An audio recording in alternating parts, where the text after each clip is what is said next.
Hey everybody, welcome back to another Sunday Live. Sorry that I'm late.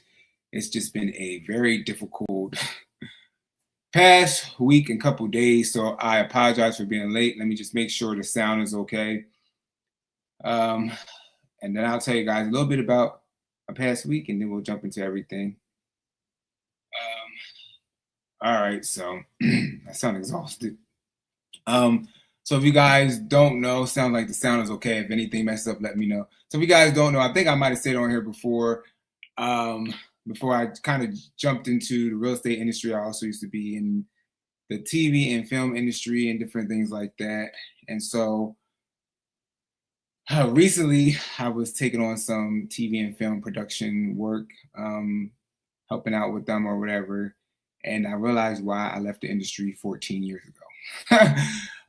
So I am struggling to get through life. I feel like I have been drugged through the streets of Metro Atlanta, had bruises all over my body, and from standing and walking and doing so much. So we're going to see how we get through this live.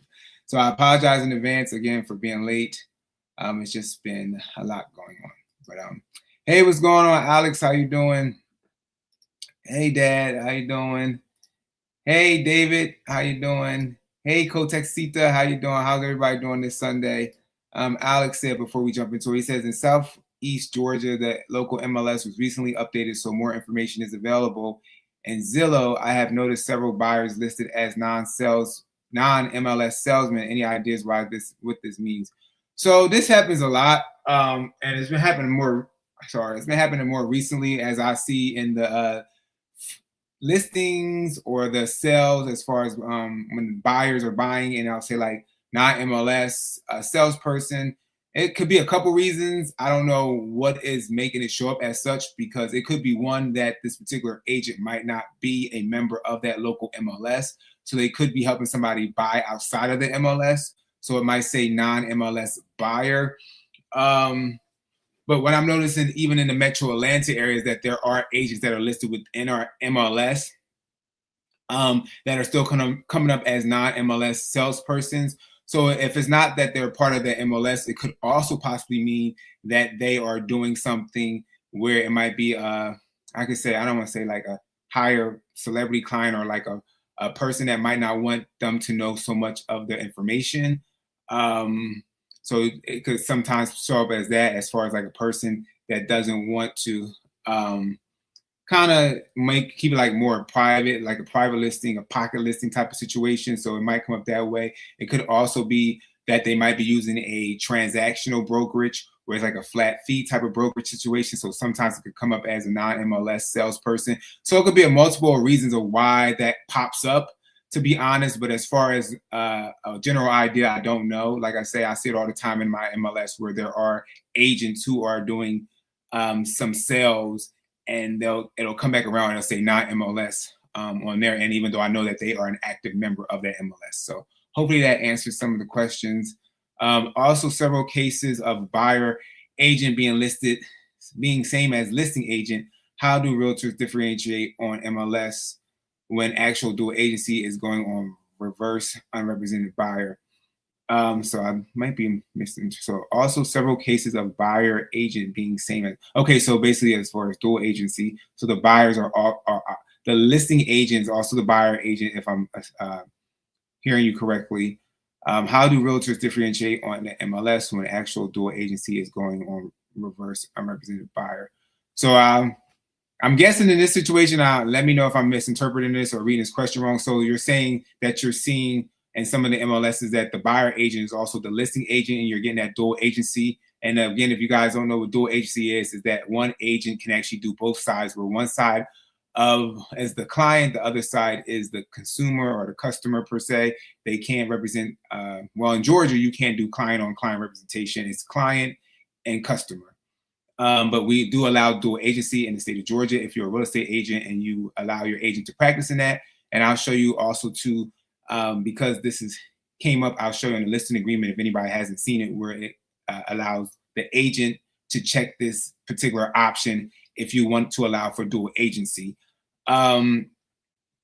So when it comes to You said, how do realtors differentiate on the MLS when the actual agency is going on reverse unrepresented? So typically when it's if you're going to so what I'm thinking you're saying is when you're going the opposite way and you're saying if the buyer, it says versus unrepresented. So do you mean if the buyer was represented as the client and the seller was a actual customer? That's what I'm thinking you're saying.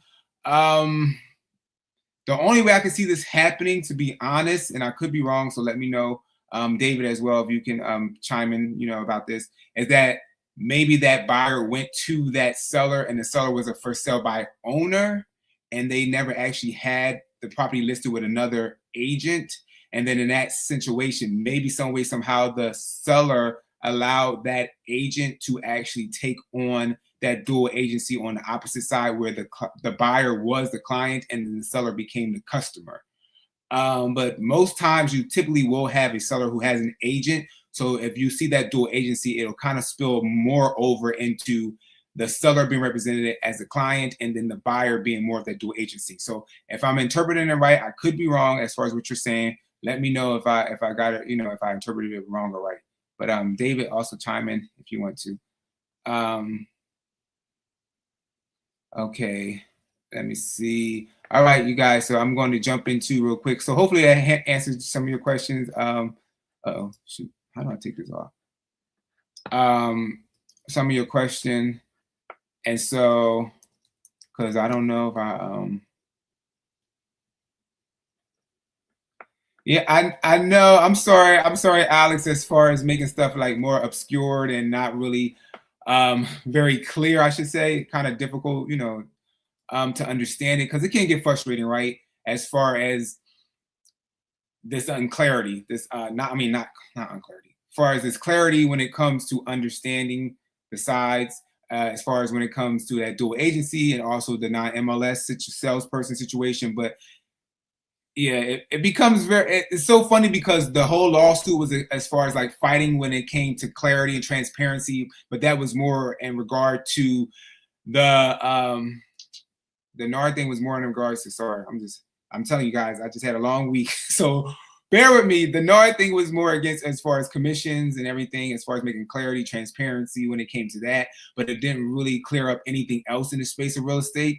So so there's always going to be some nuances that get by that people still find unclear. The best thing I could tell people at the moment is that, talk to an agent, which, Alex, I know you jump on Jen's live streams and different live streams and have conversations with us. So I totally appreciate you doing that. But just, just asking those questions, making more sense of the stuff that you're seeing. So I apologize. All right. Okay. He said, not just you, just real estate. Yes, real estate in general. He said, you are not responsible or apologist for the real estate industry. Yes. David said, he said, not sure. Okay. I don't know if you said not sure to Kotek Sita, or he said, I can't keep track of all the lawsuits at this point. Me either, David. Me either. So as you guys see, we're going to talk about this whole thing as far as private listings banned in NYC. It's something that we kind of touched on before, but NYC is kind of jumping on a bandwagon. Also, flips going wrong, but more of understanding if you're buying a flip, because I am seeing more flips pop up in the Metro Atlanta area. I don't know if you guys, well, they've always been a lot of flips down here, but let me know if you're seeing it in your area as well. And then we'll touch on other things. So right now, before we jump into it, as usual, we like to start off talking about these crazy mortgage rates and seeing where they're at. So if you guys are in the market right now of trying to purchase a house and you had a conversation with your lender, you might see something quoted around this. The 30-year conventional is at 6.58 as closed on Friday. The 15-year is 6.14. The 30-year jumbo is at 6.84. The soft ARM is at 6.27. The 30-year FHA is at 6.14. The 30-year VA is at 6.16. Again, this is nationwide. This does not mean this is what you're going to be quoted when you talk to a lender. It could be less, it could be more, it could be right on target. However, this is just an average of what they're seeing mortgages around the country. All right. So have more conversations, talk with your lender, and get more clarity around where your mortgage rate could be at. And don't forget to, as well, shop your mortgage, shop your lenders around if you feel like you're looking for, more information, more clarity, or you just want somebody that's more hands-on. You can always shop around, just like, as we say, Jen, Jackie, David, Christina, we always say, of course, shop realtors, shop lenders, shop and inspectors, shop everybody until it makes sense to you. Also in the news as well, if you guys don't know, I'll share it real quick. Is Jeannie Mai, sorry, not Jeannie Mai, Jeannie Mai, Lord, that's the lady from that show. What is it, The View? Not The View, the Talk. I'm like, Jeannie Mai. If you guys don't know, Jeannie Mai as well has issued some, I think 54.9 billion in mortgage-backed securities. So they're issuing mortgage-backed securities. So as of June 11, 2026, says Washington, D.C., Jeannie Mai's mortgage-backed securities MBS portfolio outstanding grew to 2.95 trillion as of May in 2026. In addition, Jeannie Mai, I keep saying Jeannie Mai, issued 54.9 billion in total MBSs, resulting in a net portfolio of 20 billion. Jeannie Mai facilitated the pooling and securitization of more than 271,000 loans for first-time home buyers year to date. It says key highlights from the March issuance included 52.9 billion in Jeannie Mai MBSs. My computer is also buffering, so I apologize if I'm freeze while I'm talking. 1.9 billion in Jeannie Mai MBS, including 1.8 billion in multifamily housing loans, the pooling and securitization of loans for more than 157,000 American houses, including more than 600 first-time home buyers. And so in regards to that, it's just helping. So the whole thing of Jeannie Mai is just to help, hopefully with affordability for people that are looking to purchase homes, which is, they hope it will help to, of course, make stuff more affordable, lower things for people trying to get into the housing market. So they're issuing more money out there, basically, I guess you could say producing or creating more money to hopefully be able to get more people, if they're interested, into the housing market, more affordable costs to kind of get them into real estate as far as buying. And then of course that also works on the opposite end, even though this is more towards the buyer part. But of course, if things become more freely for people to purchase, then sellers will feel more feel like they have this whole thing of wanting to get up and say, hey, I want to sell now. Because I did talk to a seller a couple months ago, and she was saying that she was waiting for the mortgage rates to come down for herself in order for her even to put her house on the market. Because she's like, well, if mortgage rates come down or things happen as far as affordability, then I could possibly be able to sell my house and get a little bit more money for it, X, Y, and Z. So it's working on both sides. You have buyers that do want to enter the housing market, need more affordability, and then you also have sellers who want to sell. However, they feel either trapped or they feel like if I sell now, I might not get what I want. So it's kind of going back and forth. But Jeannie Mai has issued those mortgage-backed securities of 54.9 billion in mortgage-backed securities. So there we go in regards to that. So if you guys don't know what that is, definitely go check it out, Google it, get more understanding around that and how that possibly affects you going forward. And now we are going to jump into this thing about New York City and banning these private listings.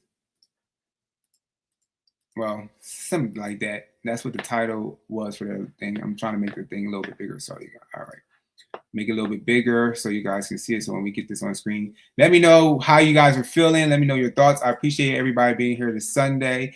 And if you are a New York Knicks fan, congratulations. The Knicks have won the championship. So if you're from New York, if you're watching this back and you're from New York, congratulations to your city, to your team on a championship. Well deserved. Hey Donna, how you doing? Happy Sunday. So if that is your team, if you don't live in New York, but if you are, since that's why I figured let's talk about something New York, right? The New York Knicks won the other day. So I was like, okay, let's talk about New York. I don't know if anybody was going, get that, but I was like, I don't know. But anyway, it says New York. Okay, of course. New Yorkers will never miss out on off-market listings ever again, thanks to new state legislation. And this was June 9, 2026. As of today, we are June 14th, so not too long ago. And it says secret home sales could be history. The Big Apple real estate professionals are hailing new state legislation that aims to ban exclusive hush-hush property listings that leave sellers clueless and buyers locked out. Private listings primarily benefit brokers rather than consumers, said Dolly Lynn's real estate agent Jenny Lenz. Our responsibility is to serve our clients' best interests, whether they are buyers or sellers, and the broader market exposure creates the strongest outcome. So basically, she is saying that with these listings being private, it benefits more of the broker, and they'll talk about a little bit more, I'm pretty sure, in this article, where they feel like if a person is listing said property and they're only keeping it in like a pocket listing that only the agency can see it. So the whole thing around Compass as well, where they were like, we want to create more exclusive listings, more private listings, open it up to our brokerage first before we put it on the broader market, and start marketing outside of our brokerage. So what these people could say as far as brokers benefiting from it, basically it's like the brokerage in total. So let's just say the brokerage is Compass, and under the brokerage, as an agent, you have to lay your license with the brokerage. Underneath that brokerage, you have agents that buy and sell, of course. And so you might have an agent that has a property listed on their side as an exclusive, as an off-market, as a pocket listing, and they're giving first dibs to their other agents within that brokerage. So they feel like this particular agent, Dolly Lenz, and other people as well feel like it's not fair that the brokerage can get the whole percentage of said commission that might come out of this particular property. Alex said Mrs. Lenz is making Zillow's argument. Exactly. Yes, she's making. It's definitely Zillow's argument as far as pocket listings smacks. Yep. So it's definitely like a similar argument. So it says the New York State Senate passed. Okay, what is going on? Passed the Fair, Transparent Real Estate Listing Act, and we'll dig into that a little bit. But it's kind of still as this thing. But I clicked on it so we can read a little bit of it on Monday, and then I'll link the rest below so we don't get stuck here all night reading the whole act. If anybody wants to go back and reread it themselves. It says on Monday after the assembly. Why is this doing this? Sorry. So what we're going to do, we're just going to highlight the whole thing, and we're going to leave it here, and I'm just going to read it because it keeps clicking up there. On Monday, after the assembly passed its version sponsored by the state assemblywoman, Michelle Salage, I don't know how to say it, apologize, who represents Nassau County, the legislation ends private home listings marketed to an exclusive audience unless the seller or landlord signs an explicit disclosure from a form acknowledging the risk of withholding a listing from public marketing, which could be fewer offers and or lower sales prices. So basically what New York is putting in place is like, we don't have no problem. The state is saying we don't have no problem as far as you having these private listings, these off-market exclusive listings. However, the seller has to clarify with a different disclosure outside of said agreement that they are okay with allowing for their listing not to touch the MLS or be publicly marketing, and that exclusivity, did I say it right? Or that not having that broader market or that general audience, that bigger audience to be able to display said property, you might see fewer offers and also a lower sales price because you're not able to be in a bigger pool. He said, Alex said, oh, the loophole. Yes, there are so many loopholes. That's one thing about, real estate and everything is there's so many different loopholes. Is it okay if I screw you, Mr. Seller? it's just so, it's always something. It says high net.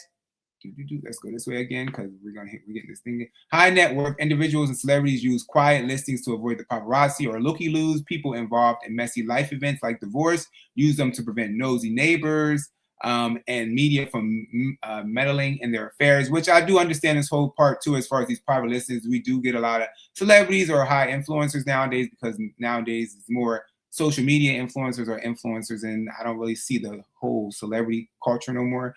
Like we saw back in, the 80s, the 90s, the 70s or whatever. But needless to say, they feel like they don't want to publicize their house because it gives people the opportunity to then see the inside of their house. It also gives people opportunity to know where their addresses, start looking to the tax records, the public things. So they might not want to have their houses publicly marketed. And then also, like they said, if people are going through divorces or other things, they might not want looky-loos and nosy neighbors kind of meddling in their affairs. So I understand the sense of that. but everything definitely can be worked around if you just talk to your realtor. Excuse me, or if you do for sale by owner, you can, do your own thing.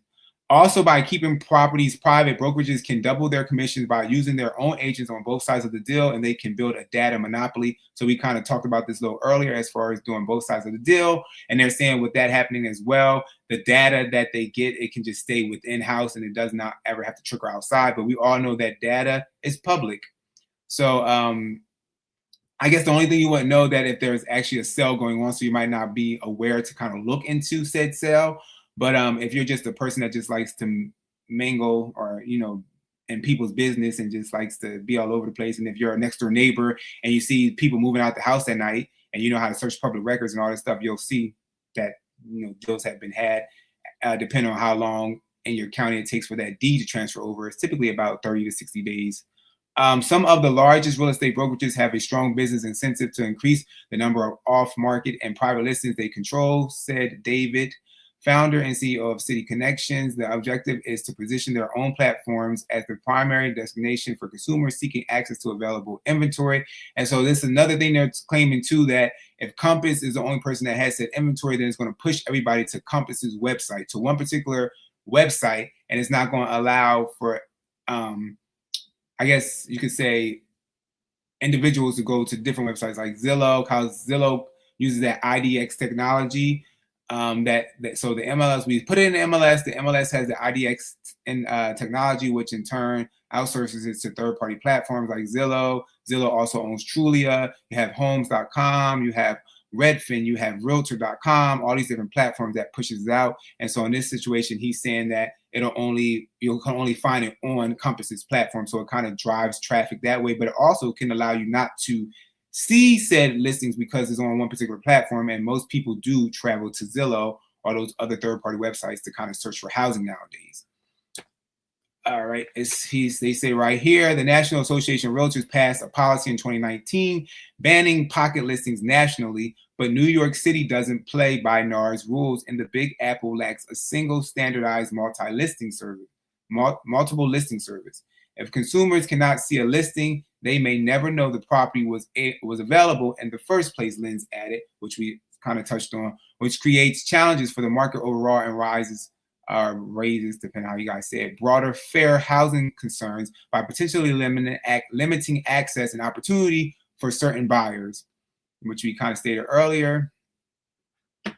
So right here, let's go down here. With a green light from Governor Kathy, who will review the legislation, her spokesperson said New York would be the fourth state to implement such a law this year. The other three are Washington, Wisconsin, Connecticut. Lawmakers in Illinois and Hawaii have also proposed similar legislation. I think that the legislation is wonderful as it clearly identifies that sellers have a right to list privately as long as full disclosures around risk and rewards have been signed, said Compass broker Leonard. And he said, we have been providing these disclosures and sellers have been signing off on whether they want this or not in writing for many months already. Okay, let's go down here. They said sellers should have a choice as to whether to list their homes more quietly or more publicly and when. Sellers are consumers too and should have rights just like buyer consumers have rights. Listing privately is not for everyone and is often done for very specific and justifiable reasons, which we stated earlier as far as maybe you're a celebrity, maybe you don't want everybody in your business, right? And again, you don't have to, when you're selling your house or you're buying property in every state in America, unless things have changed, you do not have to use a real estate agent to do so. So let's just say you decide to sell your house and you don't put it on, Zillow or any of these platforms, and you do just put a sign in the yard, right? Would that be considered, well, I guess it wouldn't be private listing, but would that be considered off-market listing per se, right? Because it's not in the MLS, even though you're on market, but you're not nationally seen throughout the wide world web, and you're only maybe be seen in your community. So I guess you have to then factor in like what makes you private, off-market, exclusive, or maybe you don't put a sign in the yard, you do for sale by owner. So many different variations outside of just working with agents that could could also stem that whole thing. Because to be honest, we have people, let's just say we have people all the time, and I don't know if anyone has had this happen to them as well, but we have people all the time where they turn around and you do a quick claim deed, right? You do a quick claim deed, you sell your property, or you to a family member, right? Or you pass it down, or different things like that. I see it all the time where people, and you also want to make sure with quick claim deeds, you have to be very mindful too that could possibly be a title break as far as like in the title chain, because it might not be properly put in the system or recorded. So anybody that's buying property should always, of course, get title insurance just in case those things happen, because we don't know how people are exchanging property if you're not looking in the public records. And sometimes, to be honest, in the state of Georgia and in our public records, we're human beings, right? So people mess up stuff, put wrong titles in, do things wrong. And I see a bunch of different things in the back, and I'll see quick claim deeds. I'll see inter-transfer family dissolutions. I'll see so many different things in the back records. You got a limited, warranty deeds. You have all these different deeds that are happening. And so with that being the case, you have to be very mindful. But again, let's just say someone is selling their house and they're just selling it to a family member. And when they're selling it to a family member, they are not, they're not putting it on the market. They're not advertising it. They're not doing all those things. So then would you want to ban those people from creating like private sales or, so I don't know. I guess you just got to kind of think like, okay, how do we want to approach the situation in regards to legislation and how people can actually sell and buy their own real estate and transfer between family members or friends or relatives outside of always, putting exclusively on the market. Alex said, we need more sunshine laws. You said more sunshine laws. Do you mean as far as, because I don't know what sunshine laws mean. So I'm guessing, do you mean as far as Florida? I don't know. Let me know what you mean by sunshine laws, Alex. But yeah, so it says, but in this issue has come to a head, according to market analyst Jonathan Miller, in the wake of the Compass Anywhere merge in January, made worse because the Department of Justice opted not to scrutinize the Compass Anywhere merge in January. It is important to note that after the merge, Compass made market share in Manhattan has been reported as 80%, 50% above the FTC's legal merge threshold, he added, giving them the greatest private listing inventory to the. So what they're saying is that, okay, now my computer is not moving. So from this article, it says it's important that, okay, now it wants to move. It's important that we note that they are looks like they are monopolizing a lot of that New York market, because maybe a lot of these agents, of course, in the Manhattan market, looks like they are all either within that Compass Anywhere conglomerate, as far as the brokerages are all under these two bigger entities as an umbrella, like an umbrella. So from what I'm reading from that statement, it says the bigger related issue is that New York potential action against private listing adds to a wider regulatory investigation into Compass private listing strategy. There is already an antitrust probe by the New York AG tied to its merge with Anywhere. If you guys don't know, at one time, the brokerage that I was with is actually under Anywhere. I'm no longer with that brokerage. I moved on to another one. However, the brokerage that I was with at one time was under Anywhere.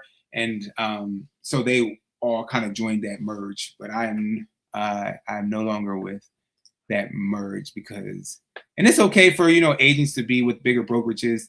The bigger brokerages give you more support, allow for, education. You do have, if you guys don't know, agents do pay monthly fees. Depending on what type of agent you're with. If you're with a traditional brokerage, you get your splits. There's fees, monthly fees, whether you sell a property or not. There are splits when you do sell. The brokerage I was with that was under Anywhere, there was and I think I made a video about my splits and everything as far as that particular brokerage. At that time, there was a franchise fee. There was a commission split outside. So the franchise fee was 6%. At that time, the commission split was 40%. At the time, FMLS in the state of Georgia, well, Metro Atlanta area, FMLS, because we don't pay monthly fees and we pay every time we close a deal, FMLS would take 0.0012% out of said closing. And then also every month we would pay GMLS fees of $20 or $25 a month, depending on your brokerage. And then also we would then pay, of course, you want to take money out for tax purposes because you're an independent contractor. So it's a bunch of different fees that happens. And so, but I understand the thing of people wanting to be with the bigger brokerage for that support in order to be able to help them in their real estate career. However, and then also for marketing purposes and different things. But at the end of the day, the way we're moving marketing wise with real estate, you don't need a big brokerage to officially market because every brokerage has the same options where if you go with them to help you list the property, they can all distribute it the same way of your liking if you want it to be nationally marketed throughout Zillow, Trulia, all these other platforms. Hey, Lang, thanks for joining. Appreciate you. So it says companies like Compass would be required to publicly market residential listings so buyers and the representatives have a fair opportunity to see what is available. Fernandez said in a statement to the Post, a seller could still choose non-public marketing, but only after receiving a standard disclosure and giving informed written consent. So what we have in Georgia as of right now, we don't have the same outline that they're saying. This is a different consent form, but I'm going to show you if you are currently in the state of Georgia, and your new particular residential listing agreements or exclusive listing agreements, and my lights are flickering and I think it's about to rain.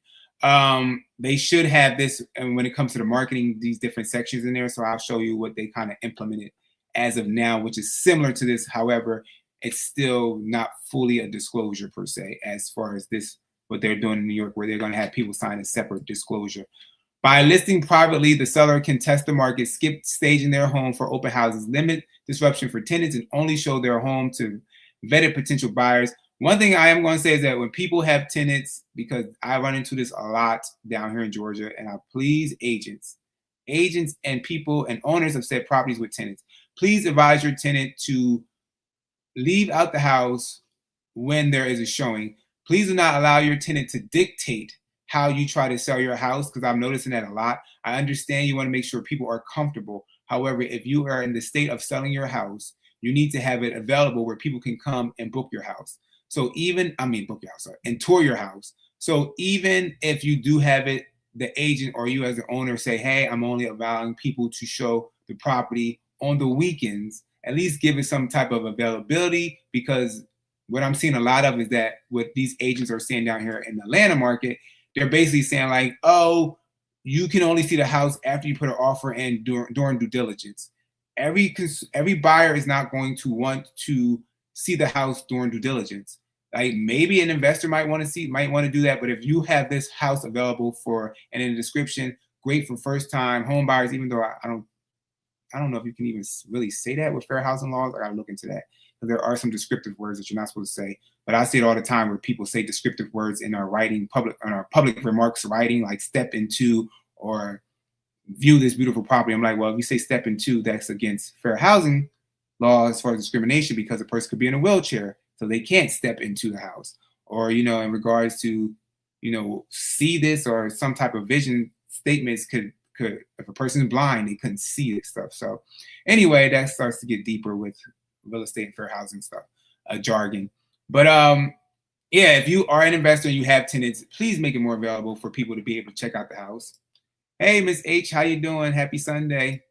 Again, if you guys are rooting for the Knicks, congratulations on your championship in New York City. And that's why we are doing an article about New York today. But sellers who don't list publicly could lose money by avoiding a competitive bidding war and leave potential buyers out in the cold. And then it's just a little bit more as far as that. It says, I have mixed feelings about this proposed legislation. It is at its core, homeowners should have the right to decide how their property is marketed. I agree. Homeowners should have the right as a person, selling their house, whether it's with an agent or by themselves, you should have the right to be able to sell your house how you want to sell your house. Whether you want to put it on the market, whether you want to have it off market, whether you want to do whatever, sell it as such. For sale by owner with an agent, you should have the right. I definitely agree in that sense. While there are certainly circumstances in which a private or off-market strategy may be the right choice for a seller, he added, I believe those situations are the exception rather than the rule, for the vast majority of homeowners, publicly marketing a property provides the greatest opportunity to maximize composition, exposure, and ultimately the final sales price. So I do agree with the sense of that part too, as far as having these, as a seller, being able to put your property to a broader market, to have more options as far as possibly getting a higher sales price, because you have more people looking at it, which in turn, depending on how the market is going in your area, could maybe give you multiple offers that it could go exceed over the price you're asking for, might come in at the price you're asking for, just depending on what's happening in your market at the time. So let me know your thoughts in regards to them wanting to going through this whole back and forth. This is all kind of intertwined with Alex said earlier with the Zillow situation happening, as far as them fighting Compass. Also now the city of New York fighting back in the sense of the exclusivity, the private marketing, all that stuff. So let me know your thoughts, and we're going to look real quick at some of this legislation, some of this bill. Come on, computer. And then we're going to jump into, what do I have here? I'm going to jump into a little bit about investors. If you are buying a flipped house, this will all come from my experience in real estate. So let me know your thoughts when we talk about the whole buying a flipped house as a buyer, not as an investor, but as a buyer. Well, as an investor, you should probably look into this too as well, because I've encountered this several times, helping a buyer buy a property from an investor who flipped said property. So we'll get into some of those things after we go a little bit through this article. I might have frozen because my computer is frozen. Again, I'm like, I got to figure out another platform, you guys, outside of the StreamYard, because we keep freezing. And this is no good with this video. And while we're trying to have a great conversation amongst each other, we freeze. Let me get out of this. I'm going to start exiting some stuff off. All right, let me see. It's really more of the platform. But anyway, this is the legislation, the bill, the current bill, as far as I'm putting in for New York City in regards to the private listings and things like that. Let me see something real quick, because my screen keeps buffering. I need to see. Give me 1 second. I'm sorry, you guys. I just need to see if anything else is opened on my screen, because it keeps buffering, which makes me wonder if something is behind open. No, there's nothing behind open, so I don't know why it's buffering like this. All right, well, we'll get back to the real estate conversation. I don't know why my screen is buffering. Okay, let me take this. Not now. There we go. Hopefully this will help with the buffering of the screen. All right, so this is in regards to Senate bill for New York as S10274. It's called, relates to access to fair and transparent real estate listings. This is their whole bill. I'm not going to download it, so I'm just going to scroll down, but I will put this link below if you guys want to download it, and I will just scroll down as far as when it comes to, do you support the bill? I'll say, hey, I don't know. I just need to, I'm trying to get this off the screen, but I can't. Oh, no, they want me to create an account. Okay, no, I don't want to do that. I was just trying to get off the, okay, it's not going to get off the, but anyway, the title of the bill, it says to amend real estate law in relation to access and fair, transparent real estate listings, which you kind of read through a little bit about. It says requires timely public advertising or marketing of listed residential properties on platform accessible to the general public, permits no public marketing, only where the seller gives informed written direction after receiving a standardized state disclosure that clearly explains the risks and trade-offs of withholding a listing from public market. So, yep. So it's very, very general, very straight to the point, that they're okay with you having private listings. However, you have to sign this disclosure, and the agent has to tell you the pitfalls that might come from it if you were to exclusively or privately list with the brokerage. All right, and like I said, I will put that link below after the live is over, so if you want to fully read that disclosure. All right, so now what we'll do, because I want you guys to see if you are with an agent, like I said, it'll look different. Georgia's look different from New York's as far as their disclosure, but I'm going to show you guys what it looks like if you're signing a listing agreement in Georgia real quick, because that's where I am currently at. All right, so this is the listing agreement in Georgia, exclusive seller brokerage engagement agreement. We have all these things as far as that, but what we're doing right now, since we're touching on this topic of marketing, we'll just go to the marketing part where it says marketing, selection of the MLS services, broker agrees to file the listing with the multiple listing services. So my metro market that I have access to as far as MLS is the GMLS and the FMLS. So I will put those two here. And again, depending on where you're at, Georgia has, what is it, 59 MLSs out of 159 counties, I believe. If I'm wrong, put it below. Let me know in the comments because I'm could be off. On B, it says delivery of agreement to and listings with the MLS. This agreement shall be timely delivered to and listed with the above reference or MLS. Multiple listing service in accordance with the rules of such multiple listing services, which may limit the availability and time duration of the marketing option. This obligation and these limitations shall control over conflicting or inconsistent language contained within. It says marketing commencement date. So this is where we would put the date as far as when you want to start your marketing. This shall be date with the property in the first market to public. Seller have the right upon notice to broker to move this date up or back within a certain amount of days. So I typically put 7 days here. So if you wanted, if we said that it was supposed to start, let's say June 7th, but you wanted to move it up to May, how many days is it? May 30, 31? I don't know. If you want to move it to May 31st, that would be your 7th day. You can move forward, or you can move it back to June 14th, right? So it says coming soon. This is an option they're giving now.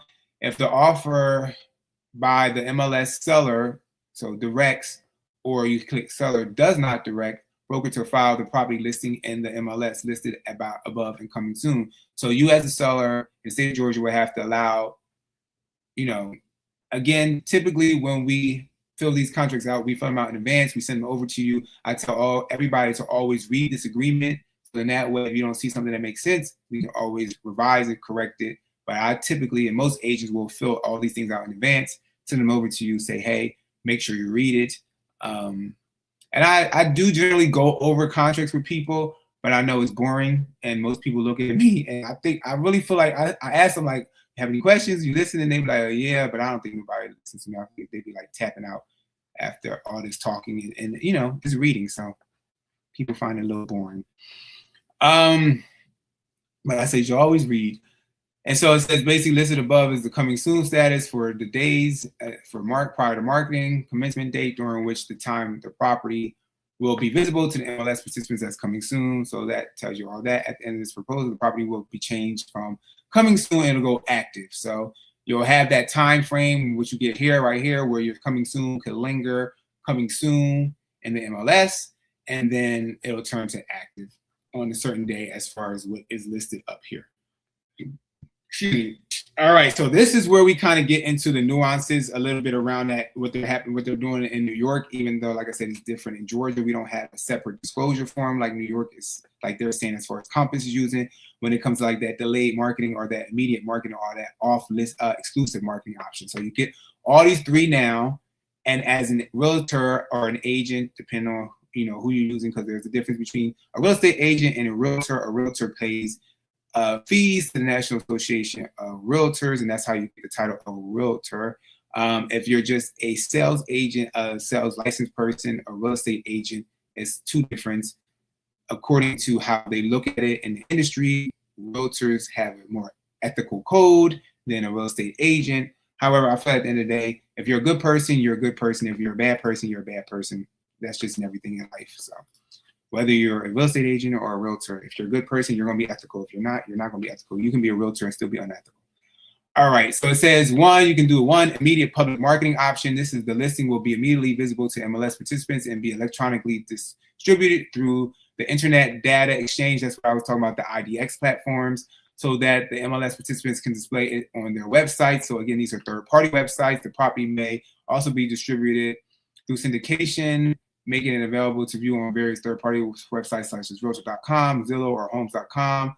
And the IDX also allows it to go onto like other platforms. So you might see some brokerages where you'll go to their platform like Compass or let's say 20th Century or Century 21 or all these other websites, Berkshire Hathaway, and you might see these listings pop up on there as well, because through this IDX platform, it allows it to to hit those other platforms.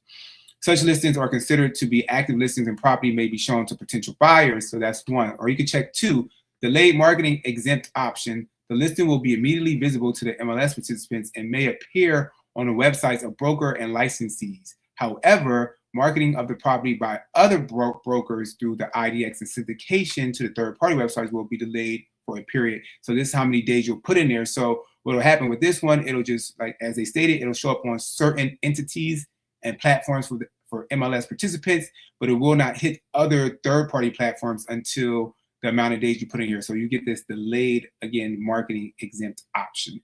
During the delayed marketing exempt period, the listing will not appear on other brokers' websites or on websites like Realtor.com, Zillow, and Homes.com. Such listings are considered active listings and the property may be shown to potential buyers.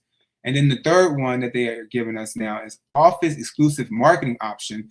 The property will initially be marketed through an office exclusive period of how many days you want to exclusively have it marketed through your office, during which time the property listing will only be available to licensees affiliated with the broker. So again, this is in-house. It will only be available. So if you're with Compass, the listing will only be this particular listing will only be available to Compass agents. So depending on whatever broker you're with. During the office exclusive marketing period, the property listing will be submitted to the MLS listed above. However, the listing will neither be marketed publicly nor disseminated through the MLS and will not be visible for other MLS participants. Such listings are considered to be active listings and the property may be shown to potential buyers. So it's still an active listing. It's just an off-market, or not, I don't say off-market. It's an exclusive listing within the brokerage because it's not off-market per se. All right, so those are the options that they have now for the marketing. So if you are in the state of Georgia, again, this is not any other state. This is Georgia's agreement. But I thought it goes kind of hand in hand with what's happening in New York. And then we'll go up real quick from what Alex's question from earlier in regard to the dual agency. Where is it at in this contract? Boop, boop, boop, boop, boop. I want to make sure. Okay, here it is right here. So in Georgia, we don't do sub-agency, so we typically will check no sub-agency. But right here, it says in B and 6, if brokers offer dual agency as one of his agency relationships above, seller does or does not consent to broker acting in dual agency capacity. So again, as I say, we always, as realtors or real estate agents, we typically will pre-fill this out. I typically always click does as far as dual agency. And the only reason why I do that is because if I'm on more of, let's just say the seller side, which is this is a seller agreement, sometimes what happens is if you're doing investors properties, right, most time investors don't have an agent. So if they don't have an agent, they'll come without an agent. And then I tell people like, hey, I don't particularly like to take on both sides. So if you want me to, we can outsource it to another agent. Some of these investors will say, well, I don't want another agent. I just want to come directly to you. That's why most agents will click, does, but I don't do it with home ownerships. I mean, residential homeowners and all that stuff. But typically that's why we put it there. But again, I always tell people read through the agreement. And if you don't want it there, we can click does not. You don't have to click does, right? So, but I just wanted to show you guys. So if you're in the state of Georgia, or if you are any contracts in there, or if you're in any state that does dual agency, because there are certain states that do dual agency, you read through the agreement, and if you understand it fully and you don't want dual agency to happen, just inform your agent. Say, hey, I saw that you click that seller does allow for dual agency. Say, I don't want dual agency to happen in the situation. And if the realtor should understand, and if they do, they'll go back, they'll correct said information, they'll click does not, and then they'll send it back over to you because you'll probably have to re-sign said agreement because it will have to be changed. Alex said, seems like option 3 contradicts NAR rule you previously mentioned. Option 3, what are you talking about as far as the marketing? Which one right here? Option 3 right here, as far as the off exclusive marketing.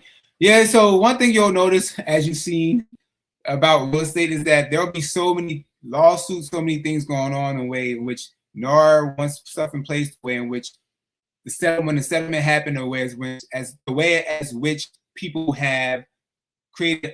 So certain brokerages, what they did, right? They bought themselves, or they settled outside of said lawsuit. So when they settled outside of said lawsuit, they then in turn say, okay, we'll do this and we'll settle here, but then we're going to lay out stuff this way.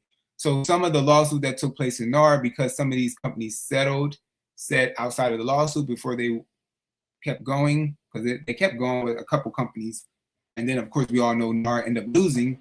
When they did that, they just put certain things in place because of said settlement. So behind the scene, they had certain things that they implement. And with that being the case, that's how you get these contracts written up by lawyers, because the lawyers are lawyers in the state of Georgia. They basically write all these contracts. So there'll always be some conflicting information from what we're told and what we see and what we read. So it's very interesting. Very interesting. But yes, definitely we do see contradictions. We do see conflicts. So it's always checks, does not. Definitely. Because yes, as Alex said, is double dipping basically. If you are an agent that does both sides, dual agency, you're getting both sides of that said agreement. I said avoid issue by checking buyer's fee is negotiable. Yes, you can definitely check buyer's fee is negotiable as well. So in that way, if that does come along and you do not change the dual agency situation, you can always be like, okay, well, buyer's fee is negotiable. You never put a set amount as far as your buyer's fee if you want to do that way as well. And then you can say, okay, I was just giving my agent on the seller side 3%, 2.5%, 2%, whatever you guys agree upon. And then in turn, the buyer's fee is negotiable. So if you do get an investor person that comes to you and they don't want to deal with anybody else, because a lot of investors do that. They'll come and they don't want an agent. And they're like, I don't want an agent. I just want to go directly to the person. I don't want an agent. Maybe they don't want to pay nothing either, right? They don't want to pay no fees. Because nowadays with the NAR settlement as well, we have it where buyers can pay their own agent fees. So it's a lot of different things kind of moving around. So with that being the case, definitely you can say negotiable, buyer's fee is negotiable. Yes, marketing. Okay, more marketing. This is GAR form, thumbs their nose at NAR, I guess. yes. So the GAR, the Georgia Association of Realtors, they put in place their own forms. Like I said, the lawyers write these forms up, and they're like, we're going to write things according to this way as far as what we see this whole settlement was. They're not going to go hand in hand with NAR. And every state kind of does that. Everybody has their own way in which they do their forms because the lawyers write it in their states. And they say, okay, this is how we're going to, quote unquote, be more transparent. We're going to fall in line and somewhat with NAR, but we're not going to be totally in line. So we'll still hit the points that were made in lawsuits that were talked about or went to court, won, didn't win, or whatever, and we'll line up stuff accordingly. Every year, our GAR forms, the Georgia Association of Real Estate forms, they change, they update. Any lawsuits happen, they update and they do stuff accordingly. Maybe it might change a word, maybe it might change a whole paragraph, but they definitely do update and change. Talk with Seth Wiseman. Yes, Seth Wiseman is the lawyer who does our GAR forms. All right, so let me get out of that for you guys. And then I want to talk a little bit about investors real quick. With the other part of it, said flips going wrong. And I had something else that I had put more there, but I don't think we're going to get to it because we're kind of bending the corner of 8 o'clock. It's starting to rain here. So in regards to flips or whatever, if anybody is trying to buy, I'll put a picture up. So we'll have a picture here. Just so I'm just not sitting on the screen talking while I have a picture with me talking to.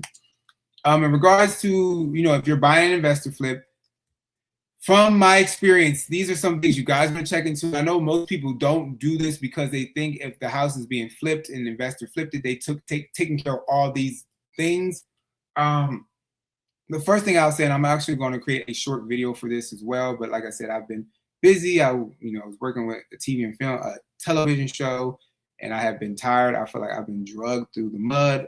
Like my face, I'm surprised I don't have no black eyes because I feel like my face has just been drugged through the metro streets of Atlanta. When it comes to flips, let me say flips going wrong. You definitely want to, the first thing you want to do is definitely check the tax records in regard to one, and of course you want to call permitting. So if you have a flip that was done in your area and text this, let's just you check the tax records and it says that the house is a 3-bedroom, 2-bathroom. You get to that house and now it's a 3-bedroom, 3-bathroom. You're like, wait, what happened? So you want to call the local tax assessor, and sometimes this happens even when it comes to new construction, because new constructions, the builders will submit certain plans, and then they'll turn around and they'll go off of the plans they submit. So sometimes you'll get new construction where in the public tax records it'll say it's a 4-bedroom, 2.5 bathroom, and it'll really be 3 full bathrooms, right? Because they don't always update it, or if they did update it, maybe they never took it into consideration or didn't ever put it inside the system. But needless to say, if you know, outside of just the new construction situation, but if you know you're going to buy a flip and you go on those tax records and it says a 3-bedroom, 2-bathroom, but you see an additional bathroom, call down to your local county, because every county, every city is different as far as how they go about permitting.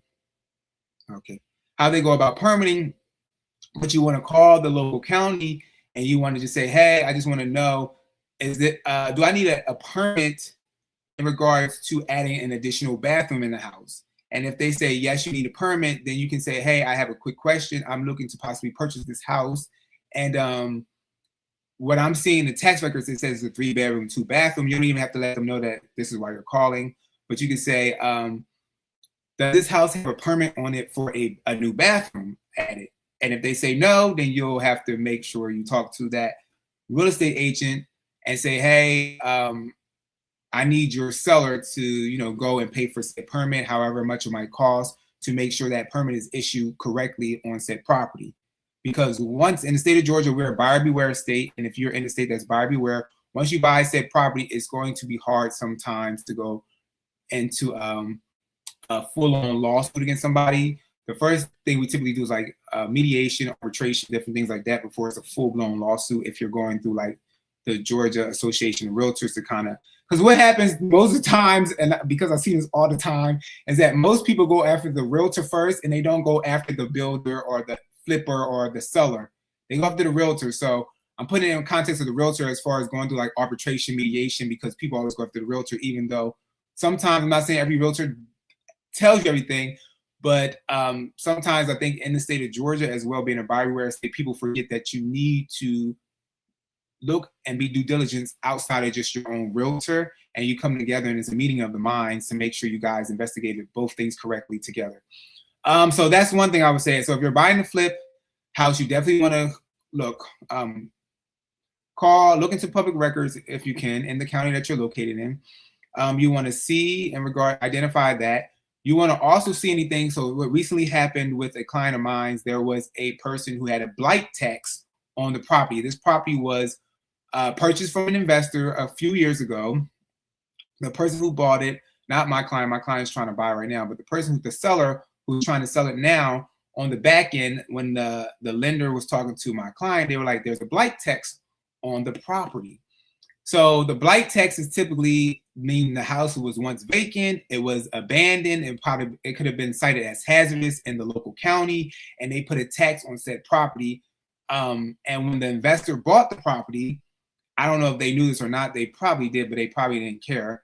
They bought the property, they flipped it, they sold it to the new homeowner. The new homeowner now has a blight tax on it, which has increased her taxes 30%. So now she's trying to sell said property, and she did finally figure it out because they just issued, the inspector came down, they checked the property, saw that it wasn't abandoned, the sheriff came out, they issued an affidavit against it. The affidavit in turn will satisfy said, after they pay the amount, the blight tax, and it'll be removed before the new buyer gets inside of it. But because I told my client this was a flip, let's investigate and see what else, is on the property. And so there was a blight tax. It is being removed. We did call the code enforcer office. So you might want to call code enforcement, right? If you're buying a flip as well, you might say, hey, let me just call code enforcement and say, hey, are there any issuances, I guess that's how you're saying it, right, against this property in regards to code enforcement. So you want to check permits, check public records, check the permits, check code enforcement. Also, if you're buying a flip property, be surprised that your taxes might change, right? your taxes might be different from what the investor was paying compared to yours. It could be lower, it could be higher, right? It just depends. In Metro Atlanta or throughout Georgia, most times if you're an investor, you're paying more on your taxes than a homeowner occupier because we have exemptions. You can file for said exemptions and you can lower said property taxes if possible, as long as there's no other obligations or liens against said property. Another thing you want to check, as well as it being a flip, you want to check into, which typically in Georgia, it will be checked into when it comes to your closing, because we have closing attorneys. In turn, they work hand in hand with the title company. Most states do closing attorneys, title companies, attorney reviews, all those different things.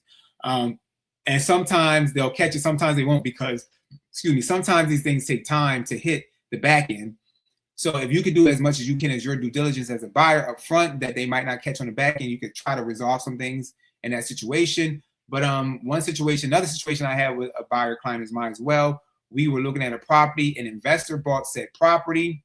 And I think I did a whole video about this on my YouTube channel a long time ago, probably like 3 years ago, where there was an issue with the title. And what happened is basically an investor bought this property from a tax auction in Georgia. When they bought the property, the sheriff served the owner to be removed from the property for foreclosure purposes. However, in regards to taxes, however, what happened is that they served the wrong person. So since they served the wrong person, they never served the owner of said property. So now the owner of said property kept getting bills or notices in the mail that they had to pay taxes still. And I found this information out, right? So once we found out about the title situation through the title company, I in turn started, investigating different things. And we found out that I ended up finding the lady who owned the house. I found her daughter, actually. I found the lady, I called her, she didn't pick up the phone, so I called the daughter as well. The daughter had told me that they kept getting notices in the mail about them still owing taxes. And she was like, I'm confused. We don't own a house anymore. We were kicked out the house from the sheriff. It was a foreclosure. And she was like, but she had been driving around the house because she kept getting these notices in the mail saying like, and she saw that somebody bought the house and they were fixing it up. So she was just driving around seeing that it was being fixed. And she's like, well, maybe one day they'll get the house back. And so what then was told to us through the lawyers that we either had to do a quiet title action? Let me make sure I'm saying the right information for you guys, because it's been so long ago since I dealt with that issue. Quiet title action, I believe is what it's called. Yeah, that's what it is. Yeah. A quiet title action, which is, removes the cloud from a title and different things like that, because that is considered a cloud on the title. Or we could find the lady, the owner who owns that house, and we could do a cash for keys. Well, the buyer's not going to do it, the seller would do it. They could do a cash for keys, take that particular seller down to the local courthouse, county clerk or whatever, get a notarized thing as far as buying out said seller, blah, blah, blah. We talked to the seller about it at the time. They didn't want to do it. So the buyer moved on, because I told my buyer, you don't want to do this, because we couldn't even get her title insurance for it. They didn't even want to get, give her title insurance. So the house kind of sat on market for about another 6 months per se. Now I guess the owner finally decided to handle all that. But yeah, so if you're buying flips, these are different things you want to check into. Like I said, I'm going to come out with a short video that'll just label some of these things on YouTube sometime this week about buying a flip. And just to make sure when you are doing that you do as much due diligence as you can. Again, some states are different than other states, because Georgia, we're a buyer beware state. This state tends to be a little bit more flexible, I should say. And then the other thing I would say as well is that if you can, ask the seller for a clue report, which is a comprehensive loss. What is it? Comprehensive loss underwriting. Comprehensive loss underwriting. Ooh, let me make sure. Sorry, guys. I don't want to get out the wrong information. I'm like, it's been so long since I checked. Okay, comprehensive loss underwriting exchange report. So that is what the insurances they have within like 7 years. And I'm also going to come out with a short video about this as well on my shorts on YouTube. But they have 7 years in which you can, as far as filing claims, that they kind of have on the back end. It's like a claims type of report. However, the thing about it is that as a buyer or as a real estate agent, we can't actually call LexisNexis or go online to get these reports. So you have to ask the seller to do it and then see if they would be willing to give you the report. It's free for the seller. Every 12 months or every year, the seller can ask for that report on their own house. And so if anybody comes along on the buyer side, you can always ask them. Most sellers don't get a clue report. It's always great to have one anyway, just to see what claims have come up on your property, even if you just bought it, like I said, a couple years ago and you never did it, and you just want to be like, let me just see. You could just always reach out to LexisNexis, call their hotline, get that report. I think it takes about 2 weeks to kind of get it. However, it'll tell you like the past 7 years, any claims made on said property. But as a buyer, you can ask the seller for that. You can also possibly put a contingent in place for it. Yes, depending on how the market is going, the seller can say no. They feel like this is a market where they have enough buyers, so they don't care. So they'll tell you no. But if the market's going very slow and you just want to shoot the shots and see what happens, you can definitely ask for it. But that allows you to see if there were any claims made in the past 7 years, even outside of that seller bought it within that 7-year period and they didn't know, right? You can see that as well. What else you could do? So check public records, taxes, the title, if you can do a title search. What else? Code enforcement, permitting, insurance, clue reports if you want to. And then also state of Georgia, they have a thing called a latent property disclosure. So if an investor does not have, and I'll show you guys that real quick and then we'll get on out of here. Just want to show you this flip stuff real quick. Thank you guys for sticking around with me. I know it's getting late and I don't know where you're at, but it started raining over here.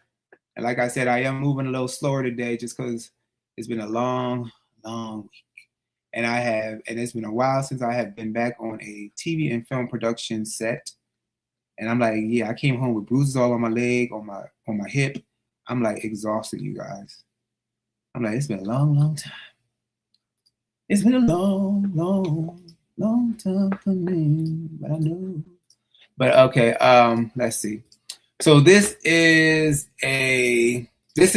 the state of Georgia, I don't know how it is in other states, but they have the seller's disclosure of latent defects and fixtures checklist. So a lot of people that are investors, maybe it's an estate sale, maybe it's a family member selling somebody else's house. If they haven't lived in the house, they'll typically fill this out. And it'll basically, they can check here, it says seller occupied, blah, blah, or was the most recent occupant, blah, blah. Seller was not the most recent occupant, or seller has never occupied the property. They can check this.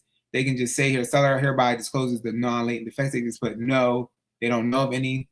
And then right here, agriculture stuff. And it kind of negates or neglects the whole seller's property disclosure form. So they don't have to say, how old is the roof? They don't have to say, has any things happened in the house as far as plumbing? They don't have to say all this stuff. I don't think it's fair because I feel like if you are a owner of said property and you have people renting the house, if the renters have called your management company and they say there's a flood happening, there's a flooding in the basement, there's different things broken in the house or stuff occur, then you as the owner would eventually know, because at the end of the day, the management company calls you, you pay the money to get it fixed, so but again, people, they're able to bypass it. So this is where, like with Alex, what we were talking about earlier, as far as like the nuances, the loopholes, the contradictory, as far as the real estate industry and certain things put in place, because it's like there's a lot of slippage that can happen, which I don't believe is fair. So Miss H said, you get some rest, Clark, and all. TK, thank you, Miss H. Yes, after I jump off of here, I'm gonna definitely give me some rest. Alex said, nice job. Thanks. So this is the seller's disclosure, latent of defects. Again, a lot of investors use this. A lot of times when you're buying a property in the state of Georgia, they will send this over to you. They'll find a way to skirt by and say, well, we don't know anything. We don't know how old the roof is. We don't know how old the HVAC system is. We don't know how old all this stuff is, right? And then they'll skirt by stuff. Again, it's not just investors. Like I said, it could be family members, because if they haven't lived in the house for a long time since they were a child or whatever, they also can present this type of disclosure. If they don't know, if mom got her roof done in the last 5 years, if they didn't have this conversation, the HVAC is newer. Of course, what I do with my buyers is that when we go into these houses, we see the HVAC system. We're looking at the sticker on the manufacturer sticker on the system. We're going outside to the air condenser. We're looking at the air conditioner sticker. We're going to find the date. We're going to find the serial code. We're going to look it up and see what it could possibly have been manufactured, the date. And then we're also going to open that electrical box, even though we might not be able to tell, but what my one buyer did, which I love, teaching these smart buyers, I love it. Take a picture of the electrical box, slip it into ChatGPT now, and it could tell you when that box was possibly created for a particular house. And then what else do? We do a lot. I think a lot of realtors get mad at me because I'll be like, okay, so we found this. They're like, you didn't even put an offer in. You just trying to negotiate before you put an offer in. But we're just trying to bring these things to, up front. So, all right. And let's see, before we get out there, Alex said, my realtor states that even disclosures is not required in Georgia. Your realtor is correct, Alex. We do not, again, a buyer beware state, you don't need a disclosure in Georgia at all either. Yeah, you don't. So your realtor is correct. But I do, like I said, when I'm working with a buyer, I do, well, if you're a seller selling the property in Georgia, I think you still do need to, if you live in the house and you're selling it, you still need to send a disclosure over. Wait, let me make sure, because I think it might, because I know it's things like a verbal thing now, but because everything keeps changing. Let me just make sure, because I know some, like, you don't need a disclosure to a certain extent. I think if you're still a seller, you need one, but if you're an investor or someone who hasn't lived in the house at all, you don't need one at all. I think it's just like a verbal thing. Let me just double check before I be fully incorrect. 1 second, because I think it's a certain extent.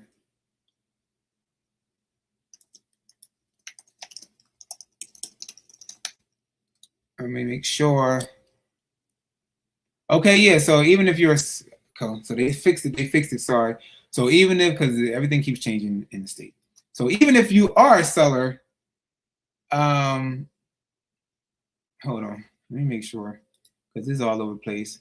It says no, Georgia. It says no, which is correct. No, Georgia does not need to require a formal written seller disclosure from by law. Again, you don't have to have one in Georgia. However, you are still legally obligated to actively disclose any known defects. So even though you don't need a seller disclosure in the state of Georgia, if things have happened inside the property that you know of, you still have to disclose it. You don't need to have a full disclosure, but you still have to disclose it. You just cannot give the person the house and say you don't know of anything. If you know of it, you still have to disclose it. So yeah, so you don't need a disclosure against the whole part, against, seller, investor, all those things like that. Like I said, in the past, it was nuances to it where like the seller still had to provide it. That's how you didn't have to. But now you don't need it at all. So yep, he is correct.